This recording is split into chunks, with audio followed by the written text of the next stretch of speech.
Welcome to the Super Healthy Human Podcast with your host, Dr. Roger Murphy. Hi, this is Dr. Roger Murphy, your host of the Super Healthy Human Podcast. My guest today is Dr. Peter Kahn. He's a friend and colleague. Dr. Kahn was born in Taiwan and immigrated to America at the age of 13. Due to his upbringing, he's had a deep appreciation of Eastern and Western medicine and the advances of natural medicine. He believes in the God-given ability of the body to heal and regulate itself, and that the body, mind, and spirit must be in alignment for healing to take place. Peter is a certified functional medicine practitioner and a certified gluten practitioner. He has fellowship status with the American Association of Integrative Medicine. Dr. Kahn supports and manages patients with chronic conditions using a comprehensive approach by merging the exciting advances of functional neurology and functional medicine. He works with patients throughout North America, and his website is Ask Dr. Kahn, AskDrKan.com. Well, Peter, thanks so much for being on this podcast. I'm really looking forward to your summit. This is kind of a not a relaunch, but I know it's kind of it builds on the foundation you had laid. I know you had a master class that I was a part of, and I really think this is a needed summit right now. I mean, if anybody, we need to hear more about this, about the brain gut immune connection. I mean, this is a time we definitely need to be learning more about our immune system and how it's all connected. So thanks so much for being on the podcast. Thank you so much for having me. It's always a pleasure to talk to you. I think we're very like-minded in how we address these issues. So just glad to contribute. Well, listen, first off the bat, tell me, what is the second brain? I mean, what is the brain-gut immune connection? Where is the connection? How does that work?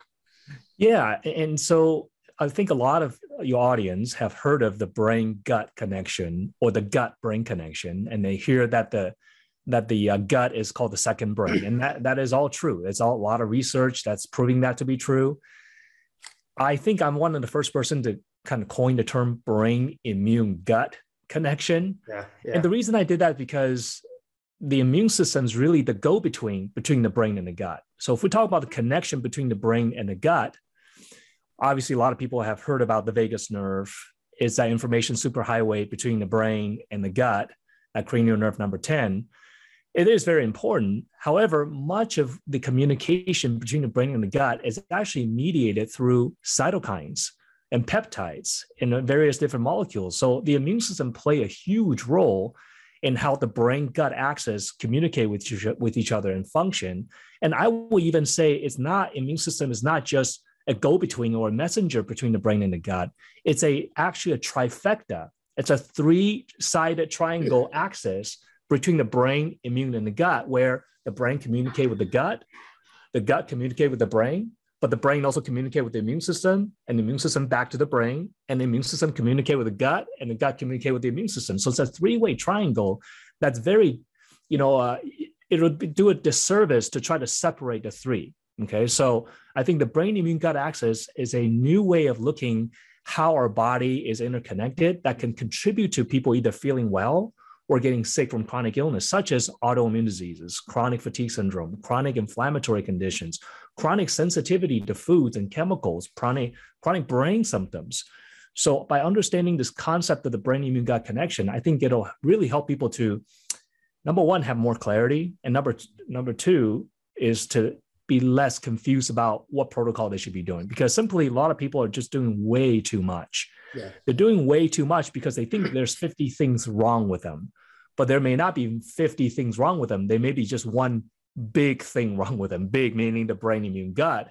So the acronym for brain immune gut is the BIG, or big, and I call it the big idea in functional medicine. So I think this is a topic definitely worth exploring. Well, so a couple of takeaways right there. So one, obviously it's all connected. A lot of us, myself and, my generation, we grew up with this whole idea that, everything's separated. You go to this specialist, you go to that specialist, you go to a neurologist, a gastroenterologist or urologist, and it's every specialist kind of has their own piece, that they're focused on.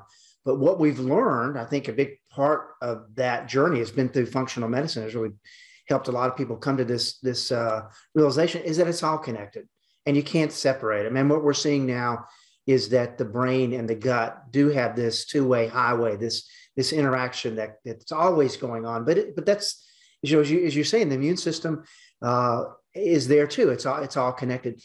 So a little bit about functional medicine. So I know you're a functional neurologist, functional medicine practitioner. Tell us a little bit, what is that? What does that even mean for those that may not have even heard that term?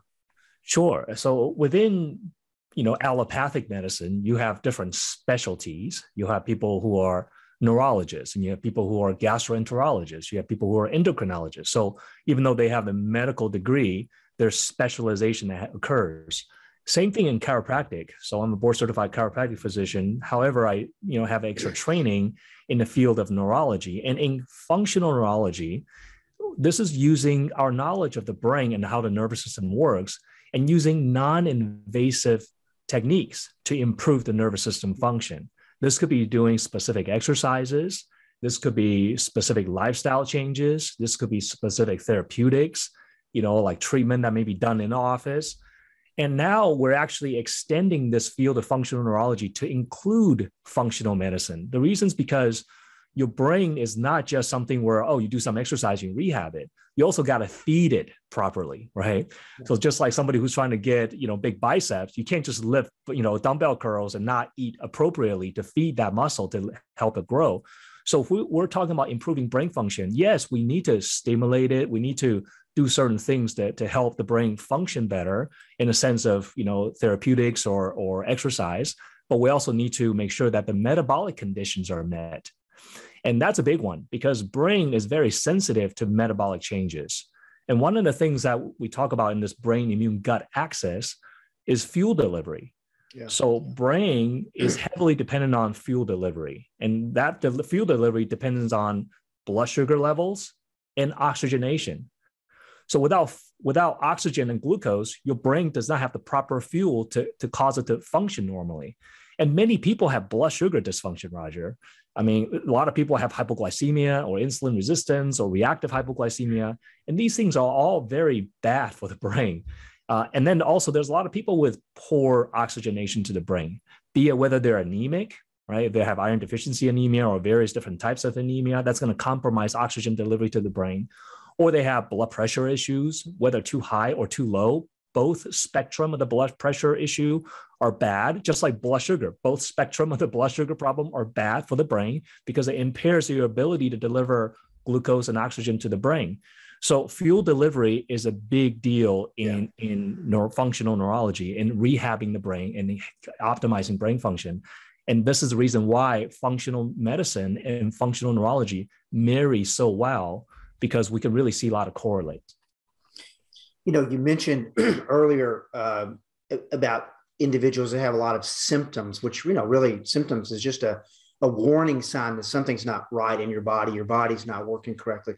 But those symptoms oftentimes then are masked with prescription medications. I know you, like I do, we take care of a lot of chronically ill patients. And oftentimes, they can be on half a dozen to a dozen drugs, just trying to cover up these symptoms. And what you're sharing here is really functional medicine is really about looking at and finding the underlying causes of these different symptoms and trying to address those hopefully as naturally as possible. But you've got a clinical roadmap. I know we've kind of talked about this before, that you use, that it's kind of similar to some of the things that I talk about too, is that if you just lay the foundation for good health, you don't have to chase all these different symptoms. If you focus on some of the key things and help that individual find those key underlying causes, a lot of those symptoms start to disappear, rather quickly oftentimes. So what is let's talk a little bit about your roadmap. Let's talk a little bit about that. What are some of the key things that really have to happen for your patients to make the progress you want them to make? Right. Well, the first thing I would say, Roger, is that, what's true is always true. There's some universality or principles in healing. And this is the reason why, what we do is very similar, because what's going to help somebody, physiologically is going to help everybody physiologically if they have the similar conditions. And so the way that I like the audience to think about this roadmap, and again, it's not like I invented this, it's just based on physiology. And the roadmap, the way you want to think about it is like this concept of triage, which means that, like take the example of someone who's, unconscious on the side of the road and you want to help this person. Well, what's the, you learn in CPR, like what do you do first? Determine ABC, right? Airway, breathing, circulation. So if you come up to this person who's unconscious, you find that this person has no breathing and also has a broken leg.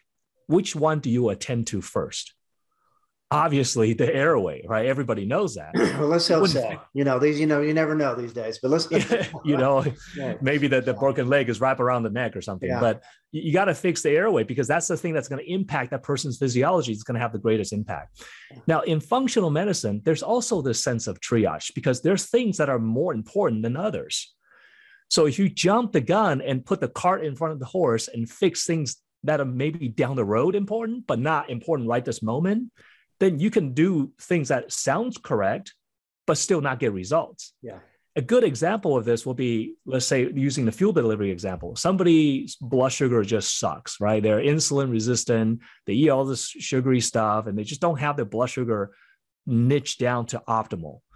So they're pre-diabetic, they're insulin resistant. And at the same time, they say, oh, I want to do heavy metal detox. Well, you could do heavy metal detox, but if your blood sugar sucks, your blood sugar still sucks. Even if you detox the metal, your blood sugar still sucks. You're still pre-diabetic. And that's going to, in fact, with the bad blood sugar, that's going to impact your ability to detox. Many of these phase 1, phase 2 liver detox pathways are dependent on having a stable blood sugar and, good B vitamin levels. And, one of the phase 2 liver detox pathways is glucuronidation.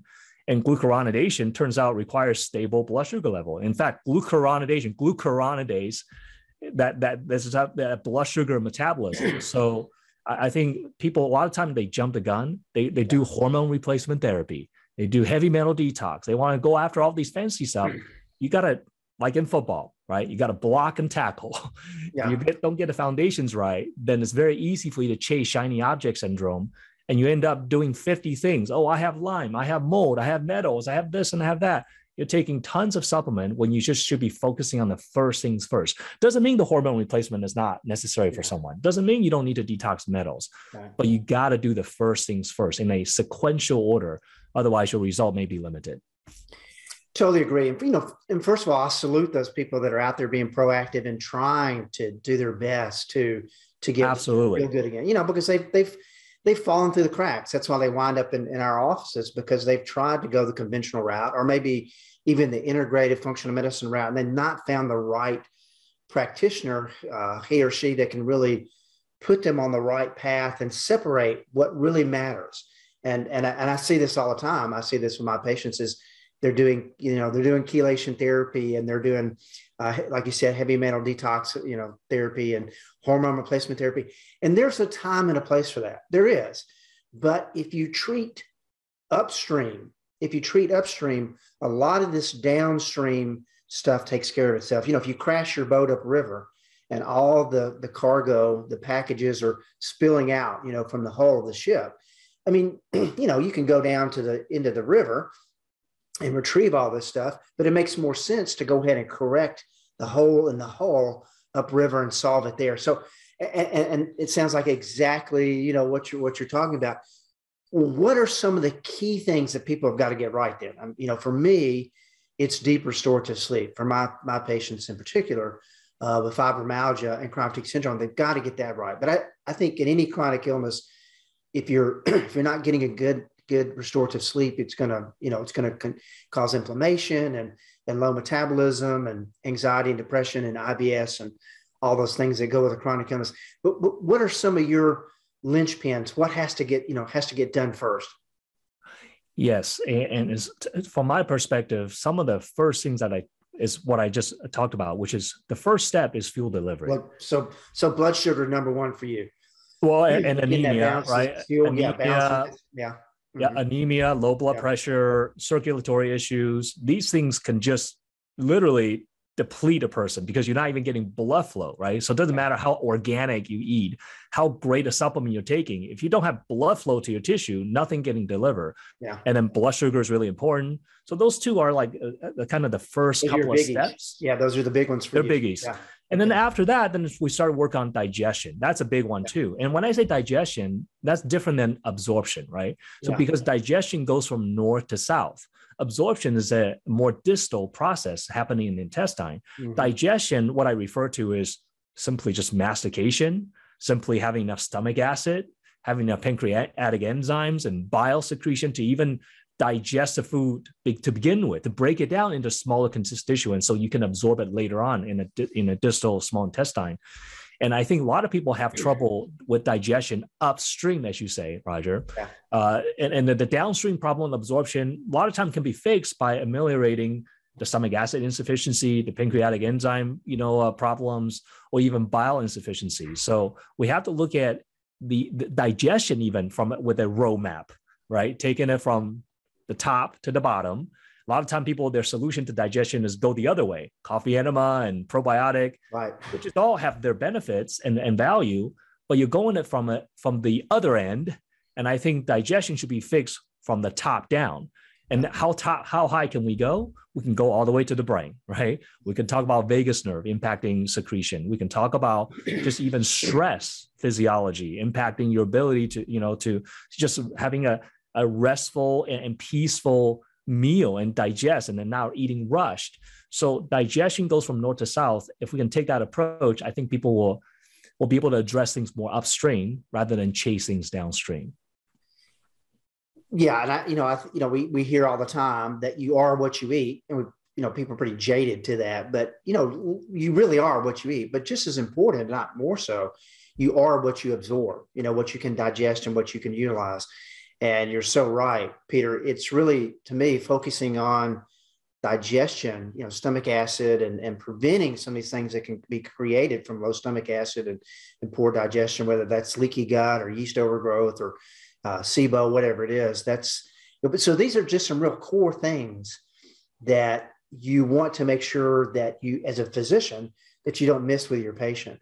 But looking at it from someone who's has an illness, a chronic illness, let's say, that's probably our typical people that we encounter, unfortunately. But where do they start? I mean, obviously, you've already mentioned blood sugar. You mentioned anemia, which I know a lot of times is missed. Now we're talking about digestion. But if someone were to really want to put the time and effort into making a substantial step, forward in their health, where would they start? I think that's a great question, Roger. I think the first step is to identify where they have problem to begin with, along this sequential roadmap, right? Because let's just say somebody doesn't have anemia, they don't have blood sugar problems. It's all great in that first two steps, but they got major stomach acid insufficiency problem. Then they don't have to spend a lot of time messing with the perfusion or the blood sugar aspect of it. They could just jump straight to addressing stomach acid deficiency. Now, just remember, every time we say stomach acid deficiency, or we talk about even getting restorative sleep, we have to ask, why do you have a stomach acid insufficiency? Why do you have trouble with sleeping? Right? There's usually reasons beyond that as well. So people have low stomach acid secretion because perhaps of a vagus nerve issue, perhaps because of H. pylori infection, perhaps because of chronic PPI use. There's a lot of reasons for it. We have to find out. So then the solution to low stomach acid secretion might be different for different people. It's not just all taking betaine hydrochloric acid, although that definitely is one thing that we can do. But some people can't tolerate betaine hydrochloric acid because their lining is compromised because they have ulcer. So then we have to start somewhere else with them. And so I think it's not a one size fits all type of approach. So my thing with people is always, first thing you do is you want to learn as much as you can, and you want to identify in yourself, where is your starting point? Right. So for one person, the starting point may be anemia, if that's what they have. If they don't have that, maybe the next step is blood sugar, if they have that problem. If they don't have that, work on digestion. If they don't have that, then work on the immune system. That's kind of the next step of the roadmap. Within the immune system, there's, infection, there's autoimmunity, there's different things that you got to do. And then we get to later on in the roadmap, detoxification, even, hormone replacement, perhaps is an option, but is it further down the road? So I think everybody have to learn what that is for them, right? Now, obviously, yes, I totally agree. Sleep is super important. I think, I rate sleep kind of along with hydration and exercise. It's kind of like things you got to do. Now, obviously, if you try to sleep, but you can't, then you have to identify what's causing the sleep issue. But, I see it's kind of like hydration. Do we have to talk about it? Like you should be well hydrated to begin with. It's a prerequisite, right? Let's not even go any farther than that. Are you even hydrated? Are you exercising every day? Yeah. Are you doing some type of, mind-body connection thing like meditation or things to help manage stress? I think those are prerequisites. You just got to do that either way, whether you feel good or you don't feel good, you have a condition or you don't, you got to hydrate, you got to exercise, you got to, do some kind of stress management anyways, right? And you got to sleep, right?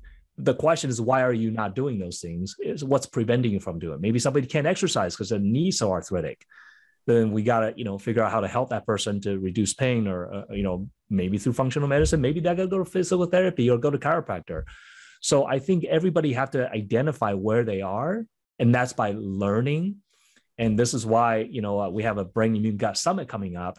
I think that'll be really great for people to gather that type of information. So it'll arm themselves with information to customize a solution for themselves. Do you recommend in general that your patients take a digestive enzyme or take betaine? Is that something you do just as a kind of a... I would say frequently, but I would never say like everyone do this, right? Yeah. That's something that I just don't say because not everyone needs a particular thing, right? Does everybody need digestive enzyme? Not everyone. I mean, if you're just totally fine and doing great in life, don't take anything. Just be great. Go live your life, So, there's not many things that I say is like everybody. Now, of course, if you just want to optimize, what can I do to get to the next level? You can always do something. Yeah. I think one of the few things that I do recommend is like enzymes, very commonly recommended by me, but certainly not everybody need it. Another thing that I commonly recommend to everybody is glutathione. I just think it's just really needed. It serves so many different functions. It's like the Swiss Army knife of supplement. It does so many different things, and we're all universally in need of it. Our body produces it, but it's a finite amount. So I think we can't really go wrong with glutathione. The negative impact, the side effect of that is very minimal, and very few people react to glutathione. It's just a great thing for people to do. But beyond that, I don't really tell people everybody have to take a multi or everybody have to do this. I think it should be customized to the individual. They should determine where they are on the roadmap that's deficient, and based on that information, apply specific thing to themselves. So that way they get more efficient with it. Well, ideally, through testing, you can pinpoint and know exactly what this individual needs. But I'm also a proponent of saying that, if you want to take the steps, these certain steps, I think if you take these certain steps, it will allow you to go on down further down the health path, the good health path. And one of those is making sure that you're digesting your food, because if you're not, and, you do set yourself up for things like leaky gut and food allergies and all these things that can create inflammation and lead to chronic problems. Do you, in your practice, I know you do some food allergy testing like I do. Is that a big part of making sure everyone is laid the right foundation to be healthy? I think with food sensitivity and food allergy test, it's a tool, and it's a tool that you use for people who have the need for it. But the truth is, if someone has tested, for food sensitivity and it comes back, they're sensitive to everything under the sun, it usually means there's something else going on, right? They have leaky gut, intestinal permeability, their immune system is so ramped up. There's something that's causing that sensitivity. So do I test every single person for food sensitivity? Not really. I don't test every single person. Do I test everyone for leaky gut? Much more commonly. I test everyone for leaky gut because I think that's the precursor to developing food sensitivity. So I tend to do that and then address that issue and see how their food sensitivity calm down, because food sensitivity changes over time, right? It's not people think that, oh, whatever sensitivity you have, you just always have. That's not the case. Food allergy is different, right? Some people are just allergic to peanut and they're allergic to peanut their entire life. That's a different immune response than food sensitivity. So we got to make sure that we're very clear on those delineations. Well, so in your patients who have autoimmune disease, what do you think some of the key triggers for that? Do you think that's still blood sugar and anemia issues? I mean, what do you think are some of the main triggers of the common immune diseases? The blood sugar anemia are not necessarily a main trigger. However, it could be an obstacle for them to overcome their autoimmune if they have anemia and blood sugar problem. Yeah. Although having blood sugar instability and just very high blood sugar, like in diabetic range, can be a trigger for autoimmune disease. Mm-hmm. But the main triggers usually are, food that you're sensitive to, gluten being a big one, but it could be really any food, right? I think people tend to think like, oh, it has to be just the 5 main foods, but you can be sensitive to any food really. But also chronic infection is a big one that can trigger autoimmunity.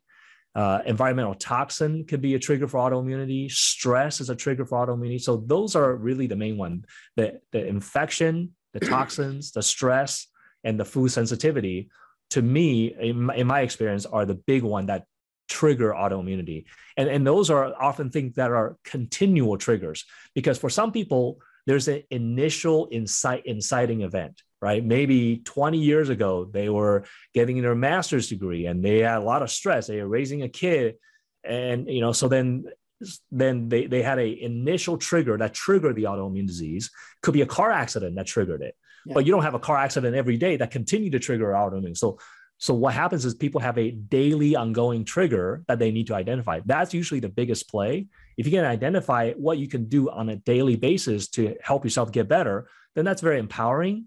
And also something that you can track. That's something you have control over. Okay, you can't control things that happened in the past where, oh, I had a car accident 10 years ago that triggered autoimmune, or I was exposed to something chemical 10 years ago, or I had a pregnancy. Right, pregnancy is a known trigger for autoimmune, but what do? Like give the baby back, right? Mm-hmm. So you can't do that. Depends on the baby. Control the daily thing. Yeah. Yeah. Or a teenager. Can you give a teenager back? I don't know. Please tell me how. Yeah, I think we're both in agreement. It's really kind of being the detective and kind of looking at, why is the body attacking itself? Why is that? I mean, that's not normal. So trying to find these triggers. So let's talk a little bit. You brought this up. I wanted to talk about this a little bit. The connection between stress and trauma, the brain, the gut, and the immune system. You've already kind of talked a little bit about that, but can you dive a little deeper about the connection of those, how they all interact together? Yeah. So, stress and trauma, obviously you can have emotional trauma, but you can also have physical trauma, right? So if you have physical trauma, like a car accident, then, that's not necessarily something you control, right? I mean, accident happens.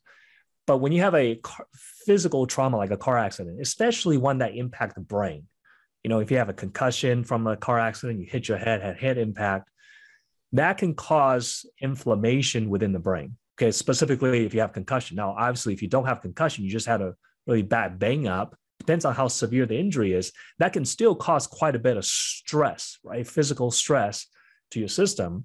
All of that can lead to this inflammatory response. And that inflammation can then either degrade the gut lining and cause leaky gut. And then that can in turn degrade the blood-brain barrier and cause leaky brain. And then we have this vicious cycle of leaky gut causing leaky brain causing more leaky gut. And that can lead to the induction of autoimmunity and even neurological autoimmunity. So that's how physical trauma can lead to problem within the brain immune gut system. And just remember, when we talk about leaky gut and leaky brain, both of these are immune system mediated response, right? So people think leaky brain is a brain problem. No, leaky brain is not a brain problem. It's an immune system problem that happened to take place in the brain. Leaky gut is not a gut problem. It's an immune system problem that happened to take place in the gut. So this is why it's a brain immune gut axis. It's not just a brain gut axis. It's more accurate to describe it. There is a brain gut axis, but what's left out of that conversation is the immune system, which is what's controlling all these inflammatory responses. Now, if we have someone with stress, what happens with chronic stress? You have chronic cortisol elevation. cortisol is actually very damaging to the brain, specifically to the hippocampus region of the brain. The hippocampus is a region in the deep medial temporal lobe that controls circadian rhythm, as well as processing memory, part of your limbic system as well. Because the hippocampus' role in controlling the circadian rhythm, which is your sleep-wake cycle, it has a lot of receptors for cortisol. So when you spike cortisol from a stress response, you're basically creating excitotoxicity to the hippocampus, because neurons, when they're bombarded with cortisol, then they start to get overly stimulated. And then when they overly stimulate, neuron has a certain capacity to function beyond which you exceed the capacity, neurons start to die off. They start to get injured and die off from being overstimulated. Kind of like someone who overdosed on like crack cocaine, right? You can get overdose and people can get a heart attack, which is too much for the body. Your brain cells has only a certain limited capacity to handle a certain stimulation, certain input. If you overdo it, the brain cell will fatigue. And the end result of that fatigue, if it continues, eventually leads to neuronal death. This is how you get neurodegeneration. This is the reason why chronic stress and high cortisol has been implicated in Alzheimer's disease, because of the impact of cortisol on these hippocampal cells. So then once you start to degenerate the hippocampal cells, you get neurodegeneration. This is where people get short-term memory issue. They may get brain fog. They get difficulty learning, can develop plasticity because your hippocampus is really important in learning. So you start to get this neurodegenerative process. Anytime when you have neurodegenerative process, you're increasing inflammation in the brain because your brain cells, the microglial cells, have to go clean up cellular debris. Brain cells that are injured, that are dead, no longer viable, have to be cleaned up. So the microglial cells come in and clean up. Microglial cells has an on switch, not a really good off switch. Once it turns on, it starts to create collateral damage. So you get more brain inflammation. That brain inflammation itself can create a brain fog and a brain symptom that people get, like depression and so forth, and fatigue. And then eventually that can actually cause degradation of the blood-brain barrier. You also have cellular proteins from brain cells that are dead and dying that can float around, and your immune system develop antibody to that. So now you have neurological autoimmunity. That leaks through the leaky blood-brain barrier, leaking into your systemic circulation. Now you get systemic inflammation from that. So then you get this really a big mess of brain inflammation leading to systemic inflammation and vice versa. So this is how the stress impact brain immune gut axis in a really short, just, a 2-3 minute summary. But I hope the audience appreciate how stress is really insidious, and that's just the impact on brain, not to mention its impact on hormone health, impact on your cardiovascular health. So we really need to learn how to manage that, and there's not necessarily a supplement for it. I mean, you can take supplement to help your body tolerate the stress better, modulate the stress response, but that's a downstream effect. The best way to handle stress is try not to have it in the first place. The cool thing about stress is a subjective response, right? You get to control whether you're stressed or not. So we all have stress in our lives. It's how you respond to it. So that's something you can actually subjectively manage by changing your mindset. So I'm sure this is something that, you talk to your audience about, various different strategies. So we're not going to spend too much, time talking, because that can be a whole nother podcast episode. But I think I hope the audience recognize that the body has these multiple vicious cycle where you have to really learn to balance it. And the biggest thing, you get the biggest bang for your buck by managing your lifestyle, from stress, from blood sugar instability, from just your food intake and exercise activity. It's not complicated, but it's not necessarily easy, because our life is such that, it's hard for people to make those leap. But once you understand and appreciate it, I think it's easier to make the leap. I think it's so true what you said, is being educated. I think that's the key. The more you learn about yourself, about health in general, and yourself in particular, you can make the decisions that you need to make that are going to allow you to feel healthy, to be healthy, to be able to do things that you want to do and not be restricted because of health restrictions. So, so you've mentioned a lot of different things, and we've talked a little bit about leaky gut, and we've mentioned a new term for some people probably not heard this term, leaky brain, which is something that is been around for a while, but I think some people are just now hearing that term. And as you mentioned, there's a lot of kind of moving parts, but if you can get, just a few of those and understand the key things, that sets the stage for you then to continue to make progress. So in winding up, people are going to want to know more about you and know more about, what about the summit. First of all, where should they go to learn more about your practice and what you do? What's the best website, Peter? Yeah, we have a website at askdrkhan.com. That's ASKDRKAN. There's no H in Khan. It's just Ask Dr. Khan, very simple spelling. That's my main website, but a great resource for your audience might be just, YouTube channel. I have a YouTube channel, it's called Peter Khan DC, or you can just Google Dr. Peter Khan on YouTube. You'll find me. I have a lot of videos that are very informative. My style is that I draw stuff out. I diagram everything so that you can actually visually see. So that's very helpful. I think that's a great resource. And I'm very excited about the upcoming Brain Immune Gut Summit that I'm putting on. And Dr. Murphy is going to be one of the speakers in the summit. So I'm really excited that he's contributing to it. I think that's a great way for people to learn about this roadmap process and learn about like how to be more efficient with your protocol. So you're not doing 50 things and shotgunning this and chasing shiny object, but do the most pertinent thing for you. And if you learn that, then it's going to make your journey much easier. So I'm sure Dr. Murphy will be providing the link to the event so that you guys can sign up. Peter, thanks so much for being here.